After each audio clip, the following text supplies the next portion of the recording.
GeM TV நேயர்களுக்கு அன்பு வணக்கங்களை கூறிக்கொண்டு வழக்கம் போல் விநாயகப் பெருமானை வணங்கி இன்றைய 12 ராசிகளுக்கான பலன்கள் இன்று 23/3/2025 பங்குனி மாதம் 9ஆம் தேதி குரோதி வருடம் ஞாயிற்றுக்கிழமை நல்ல நாள். இன்றைய ஆதிக்க கிரகம் சூரிய பகவான். இன்று நாம் வழிபட வேண்டிய தெய்வம் சூரியனை வழிபட வேண்டும். ஞாயிற்றுக்கிழமை மட்டுமல்ல, அனுதினமும் சூரிய வழிபாடு என்பது நம்முடைய தேக ஆரோக்கியத்துக்கு மிகுந்த ஒரு நன்மை பயக்கக்கூடிய விஷயம். சற்றொப்ப 70 ஆண்டுகளுக்கு முன்னால் அந்த தலைமுறையினர் அனுதினமும் சூரிய நமஸ்காரம் செய்த காரணத்தினாலே தான், நீங்களே யோசித்து பாருங்கள், நம்முடைய முன்னோர்கள் தாத்தாவுக்கு தாத்தா எல்லாம் நல்ல ஆரோக்கியத்தோடு வாழ்ந்தார்கள். அதற்கு காரணம் அவர்கள் செய்த சூரிய நமஸ்காரம் தான். ஆகவே சூரிய நமஸ்காரத்தை செய்தால் நம்முடைய தேக ஆரோக்கியம் சிறப்பாக இருக்கும். ஆகவே இன்றைய நாளிலே சூரிய நமஸ்காரம் செய்யுங்கள். இன்று தொடங்கி அனுதினமும் சூரிய நமஸ்காரம் செய்யுங்கள். காலை உதிக்கின்ற அந்த சூரியனை வணங்கி நம்முடைய வேண்டுதல்களை செலுத்த நம்முடைய வேண்டுதல்களும் நிறைவேறும், நம்முடைய தேக ஆரோக்கியமும் நன்றாக இருக்கும். ஆகவே சூரிய நமஸ்காரத்தை தவறாமல் செய்வோம்.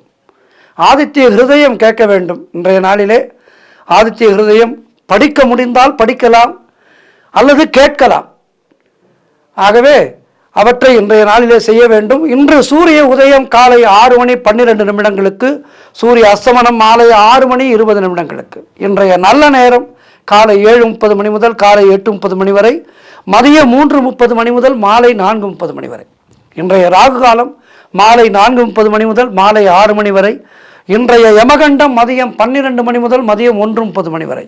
இன்றைய குளிகை நேரம் மதியம் 3 முதல் மாலை 4:30 வரை. இன்றைய சுபகோரை குருகோரை நேரம் காலை 11 முதல் 12 வரை.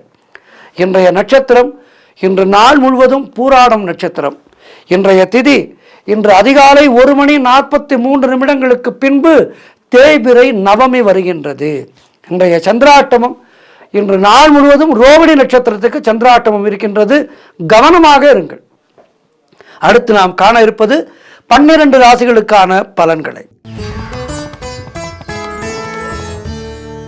மேஷ ராசி அன்பர்களே, இன்று சந்திரன் உங்கள் ராசிக்கு 9ஆம் இடத்திலே இருக்கின்றார். உங்களுடைய ராசி அதிபதி செவ்வாயாகப்பட்டவர் ராசிக்கு 3ஆம் இடத்திலே இருக்கின்றார். ஆகவே இன்றைய நாள் அற்புதமான நாள். சகல பாக்கியங்களும் உங்களுக்கு கிடைக்கக்கூடிய நல்ல நாள். ஆகவே இன்றைய நாளை தவற விட்டு விடாதீர்கள். நிறைய முயற்சி செய்யுங்கள். நீங்கள் செய்கின்ற முயற்சிகளில் எல்லாம் வெற்றி கிடைக்கும். வீடு வண்டி வாகன மாற்றம் உண்டாகின்ற நாள். எத்தனை நாட்கள் வாடகை வீட்டிலே இருப்பது, சொந்த வீடு வாங்குவோம் என்று நினைப்பீர்கள். அதற்கான முயற்சிகளில் இறங்கினால் வெற்றி நிச்சயம். அடுத்த வருடத்துக்குள்ளாக சொந்த வீட்டிலே அமர்ந்து விடுவீர்கள். கடன் பிரச்சனைகள் முற்றிலுமாக தீரும். அலுவலகத்திலே புதிய வாய்ப்புகள் வெற்றியை தரும். புதிய தொழில் தொடங்கும் முயற்சிகள் வெற்றியை தரும். காரிய தடைகள் எல்லாம் விலகுகின்றன. குழந்தை பாக்கியத்திற்காக காத்திருக்கின்ற தம்பதிகளுக்கு குழந்தை பாக்கியம் உண்டாகும். திருமணம் போன்ற சுபகாரிய பேச்சுவார்த்தைகள் கைகூடி வருகின்றன. நண்பர்கள் உறவினர்கள் மூலம் நல்ல ஆதாயம் உண்டாகும். எதிர்பார்த்த விஷயங்கள் எல்லாம் நல்லபடியாக நடக்கக்கூடிய நல்ல நாள். சூரியனை வணங்குங்கள். மேலும் நற்பலன்களை பெறுங்கள். வாழ்த்துக்கள். ரிஷபராசி அன்பர்களே, இன்று சந்திரன் உங்கள் ராசிக்கு 8ஆம் இடத்திலே இருக்கின்றார். உங்களுடைய ராசி அதிபதி சுக்கிரன் ராசிக்கு 11ஆம் இடத்திலே இருக்கின்றார். இன்று நாள் முழுவதும் உங்களுக்கு சந்திராட்டமம் இருக்கின்றது. மௌனத்தை கடைபிடியுங்கள். கடன் பிரச்சனைகள் அதிகமாகும். உடல் ஆரோக்கியத்திலே கவனம் தேவை. குலதெய்வ வழிபாடு மன அமைதியை தரும். வேலை மாற்றம் சிலருக்கு ஏற்படும். மனக்குழப்பமும் பதற்றமும் இருக்கின்ற நாளாக இன்றைய நாள் இருக்கின்றது. கூட்டு தொழிலிலே புதிய முதலீடுகளை முற்றிலுமாக தவிர்க்க வேண்டிய நாள். வேலை செய்யும் இடத்திலே மற்றவரை பற்றி எதுவும் பேசக்கூடாது. கோபத்தை முற்றிலுமாக தவிர்க்க வேண்டிய நாள். புதிதாக கடன் வாங்காதீர்கள். நீங்களும் கடன் கொடுக்காதீர்கள். கணவன் மனைவியிடையே சண்டை சச்சரவுகள் ஏற்படலாம். மற்றவரோடு பேசும்போது கவனமாக இருக்க வேண்டும். கோர்ட் கேஸ் போன்ற பிரச்சனைகளிலே இன்றைய நாளிலே ஈடுபடக்கூடாது. அலுவலகத்திலே வேலை பளு அதிகமாக இருக்கும். ஆகவே இன்றைய நாளிலே மௌனத்தை கடைபிடியுங்கள். கோபத்தை முற்றிலுமாக தவிர்த்து கொள்ளுங்கள். சூரிய வழிபாடு செய்யுங்கள். வாழ்த்துக்கள். அடுத்ததாக மிதுன ராசி அன்பர்களே, இன்று சந்திரன் உங்கள் ராசிக்கு 7ஆம் இடத்திலே இருக்கின்றார். உங்களுடைய ராசி அதிபதி புதன் ராசிக்கு 9ஆம் இடத்திலே இருக்கின்றார். ஆகவே இன்றைய நாளிலே திருமண பேச்சுவார்த்தைகள் சுபமாக முடியும். மனம் மிகவும் சந்தோஷமாக இருக்கும். கூட்டு தொழிலிலே நல்ல லாபம் ஏற்படும். எதிலும் வெற்றி உண்டாகின்ற நாளாக இன்றைய நாள் இருக்கின்றது. கணவன் மனைவிக்குள் இருந்து வந்த சின்ன சின்ன கருத்து மோதல்கள் எல்லாம் சரியாகிவிடும். நல்ல ஒரு அந்யோன்யம் பிறக்கும்.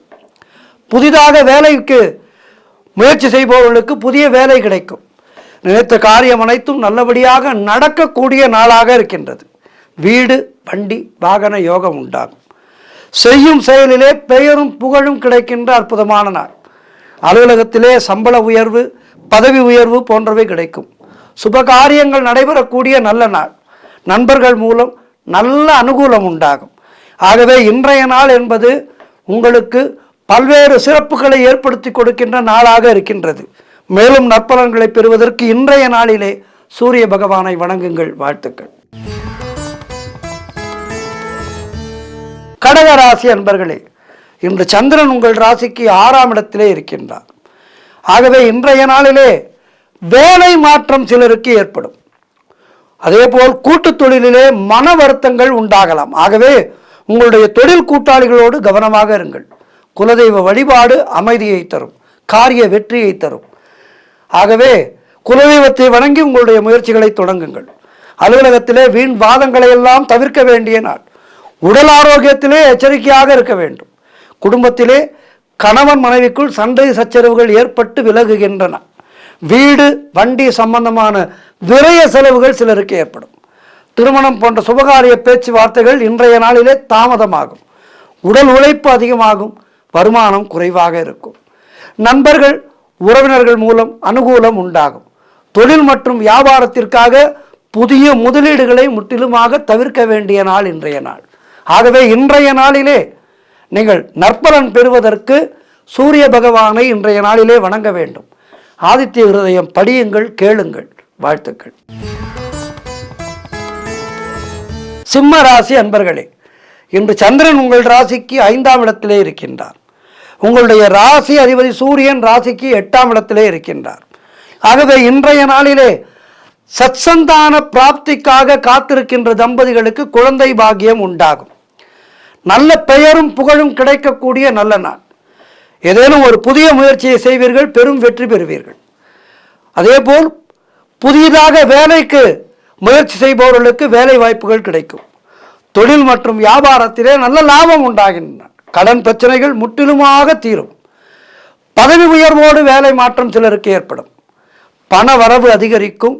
கடன் பிரச்சனைகள் முற்றிலுமாக தீரும். தொழிலிலே நல்ல லாபம் ஏற்படும். திருமண பேச்சுவார்த்தைகள் சுபமாக முடியும். குடும்ப ஒற்றுமை சந்தோஷத்தை தரும். குழந்தைகளால் மகிழ்ச்சி உண்டாகும். சுபவிரயங்கள் ஏற்படக்கூடிய நாள். ஏதேனும் நல்ல பொருட்களை வாங்குவீர்கள். இப்படி சிம்ம ராசியினருக்கு இன்றைய நாள் அற்புதமாக இருக்கின்றது.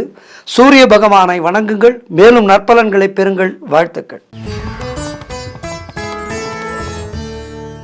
கன்னி ராசி அன்பர்களே, இன்று சந்திரன் உங்கள் ராசிக்கு 4ஆம் இடத்திலே இருக்கின்றார். உங்களுடைய ராசி அதிபதி புதன் ராசிக்கு 6ஆம் இடத்திலே இருக்கின்றார். ஆகவே இன்றைய நாளிலே சொந்த நிலம் வாங்குவதற்கான முன்பணத்தை கொடுப்பீர்கள்.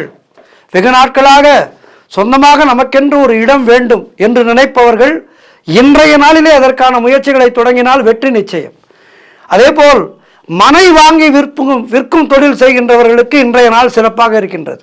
உங்களுக்கு இரட்டிப்பாக லாபம் கிடைக்கும். உங்களுடைய காரியங்கள் அனைத்தும் கைகூடுகின்ற நல்ல நாளாக இருக்கின்றது. பண வரவு அதிகரிக்கும். உத்தியோகத்திலே சம்பள உயர்வு, பதவி உயர்வு, இடமாற்றம் போன்றவை ஏற்படும். திருமண பேச்சுவார்த்தைகள் சுபமாக முடியும். புதிய வண்டி வாங்கும் யோகம் உண்டாகும். நண்பர்கள், உறவினர்களால் ஆதாயம் உண்டாகும். தாய் வழி சொத்துக்கள் கைக்கு வரும். உங்களுடைய எண்ணம் ஈடேறுகின்ற நல்ல நாள்.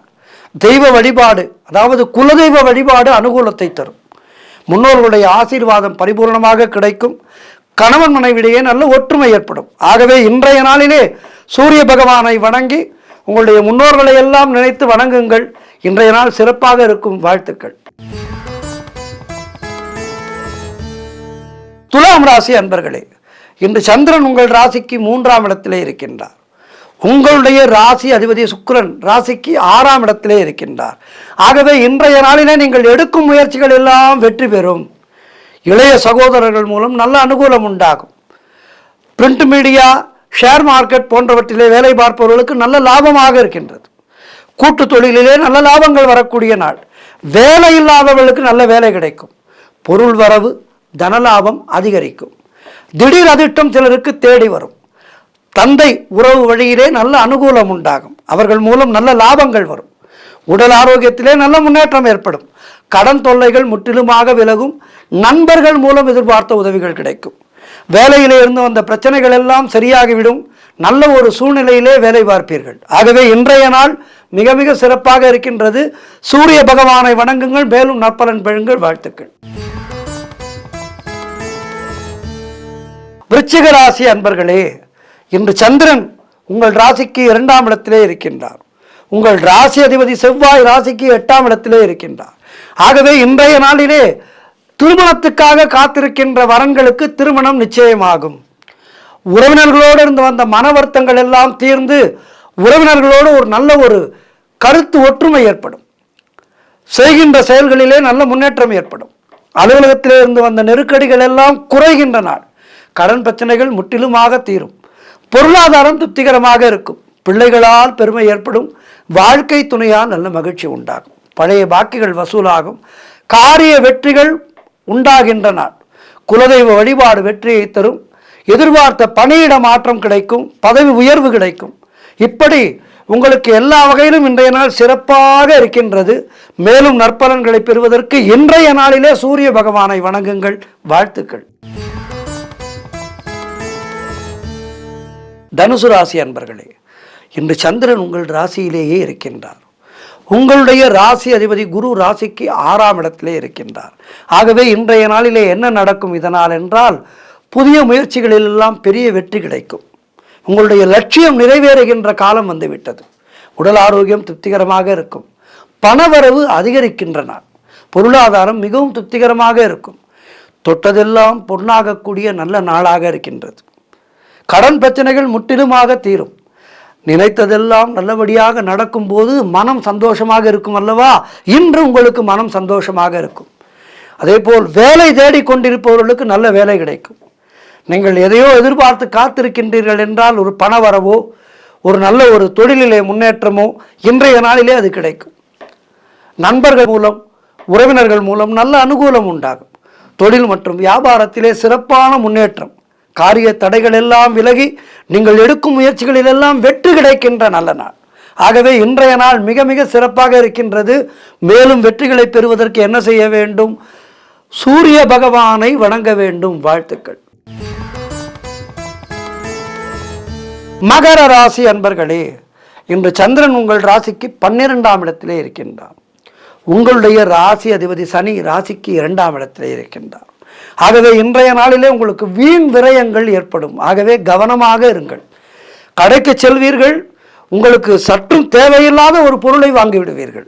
இப்படி தேவையில்லாத செலவுகள், மன சுமைகள் ஏற்படுகின்ற நாள். ஆகவே கவனமாக இருங்கள். மற்றவர்களுடைய விஷயங்களிலே தலையிடாதீர்கள். யாருக்கும் கருத்து சொல்லாதீர்கள்.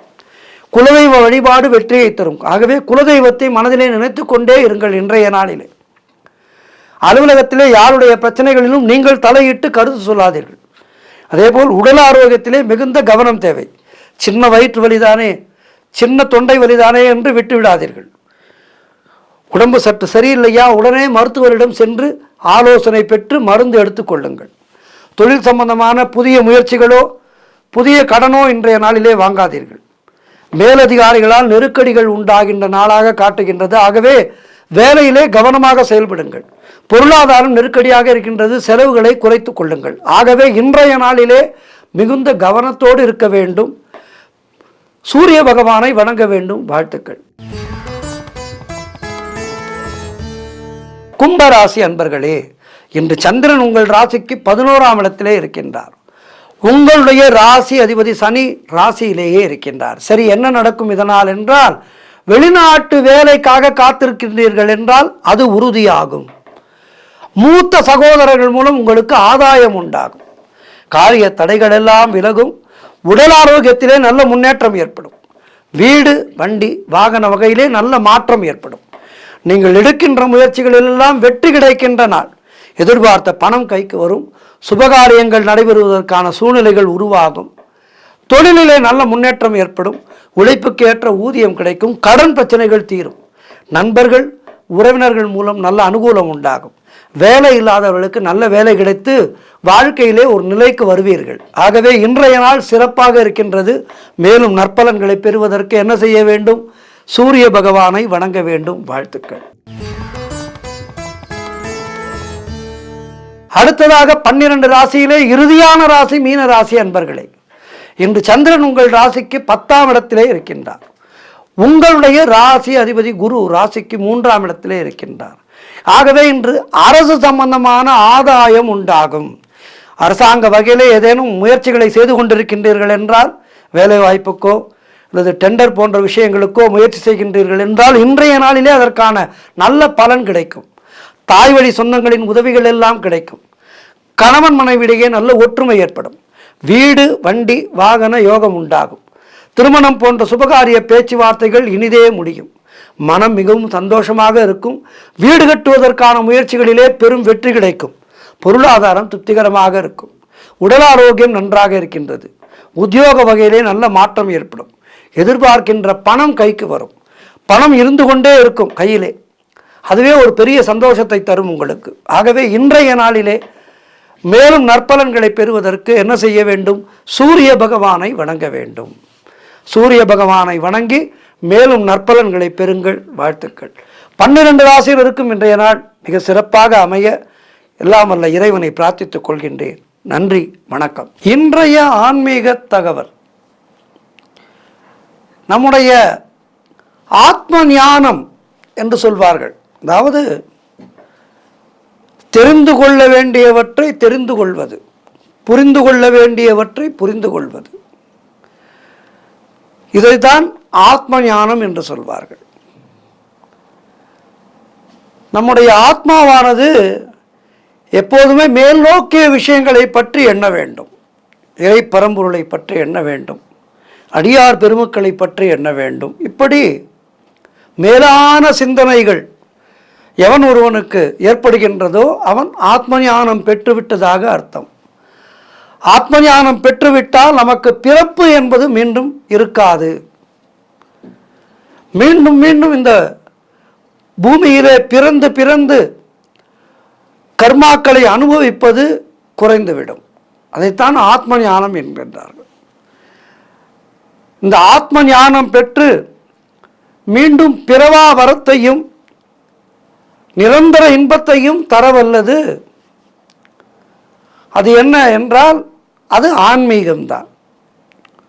ஒருவனுக்கு செல்வம் எவ்வளவு அதிகமாக இருந்தாலும் இருப்பது போதும் என்கின்ற எண்ணம் இல்லை என்றால் அவனுடைய மனமானது ஒரு சந்தோஷத்தில் இருக்காது.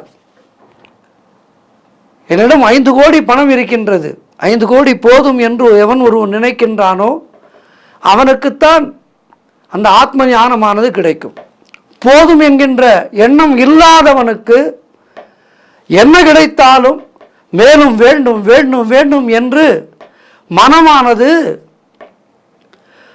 தேவையில்லாத சிந்தனைகளிலே ஓடி ஓடி ஓடி கடைசியிலே அவன் இருப்பதையும் அனுபவிக்க முடியாமல் போய்விடும். காரணம், பெரும் பொருள் சேர்ப்பதற்காக தவறான வழிகளிலே செல்வான். இருப்பது போதும் என்று நினைப்பவன் தவறான வழியில் செல்ல மாட்டான். நமக்கு நியாயமாக நமக்கு கிடைப்பது போதும் என்று நினைப்பான். அப்படி இல்லாமல் இருப்பதை விட அதிகமாக வேண்டும் வேண்டும் என்று அலைகின்ற மனத்தோடு செல்கின்றவன் நமக்கு வேண்டும் என்பதற்காக தவறான வழிகளிலேயும் செல்வான். தவறான வழிகளிலே செல்லும் போது என்றேனும் ஒரு நாள் அரசாங்கத்திடம் பிடிபட்டு விடுவான். அப்போது அவனுக்கு இருப்பதும் போய்விடும். ஆகவே போதும் என்ற மனத்தோடு எவன் ஒருவன் வாழ்கின்றானோ அவனால் தான் ஆத்ம ஞானத்தை பெற முடியும்.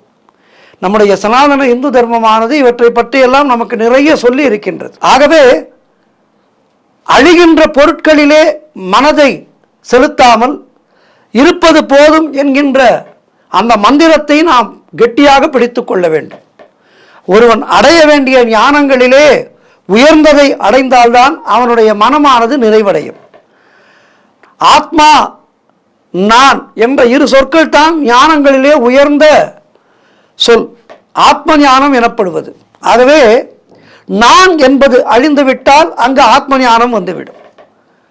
ஆத்மா என்கின்ற இரு சொல் கொண்ட ஆத்ம ஞானமே இனி தொடர்கின்றது. ஆகவே ஆத்ம ஞானம் என்பது உன் மனதினுடைய ஆணைப்படி உன் உடல் செய்யும் அனைத்து செயல்களுக்கும் உயிர் எனப்படும் ஆன்மாவாகிய நீ ஒரு சாட்சியாக இருந்து கொண்டு தண்ணீரிலே உள்ள தாமரை இலை போல இன்ப துன்பங்களால் பாதிக்கப்படாமல் இருக்கின்றாய் என்று சொல்வதுதான் ஆத்ம ஞானம். ஆனால் நான் சந்தோஷத்தை அனுபவிக்கிறேனே, துன்பத்தையும் அனுபவிக்கிறேனே என்று சொல்கின்றீர்களா? இப்போது மட்டுமல்ல, எப்போதுமே இன்ப துன்பங்களை அனுபவிப்பது உன்னுடைய மனம் மட்டுமே.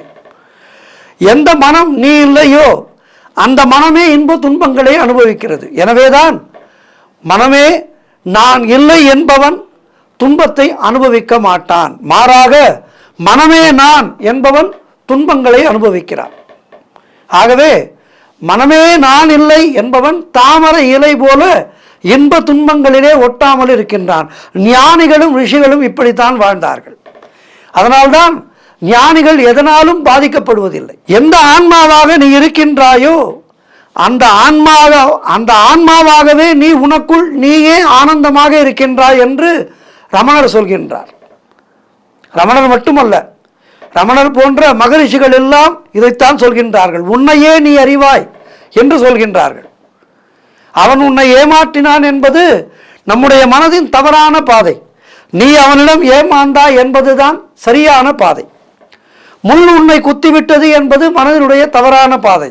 மாறாக நீ முள்ளை மிதித்து விட்டாய் என்பதுதான் சரியான பாதை. இப்படி சரி எது தவறு என்பது எது என்பதை நாம் புரிந்து கொள்ள வேண்டும். அப்படி புரிந்து கொண்டு விட்டால் நம்முடைய வாழ்க்கையானது ஞானம் என்கின்ற பாதையிலே எளிமையாக நடைபோடத் தொடங்கும்.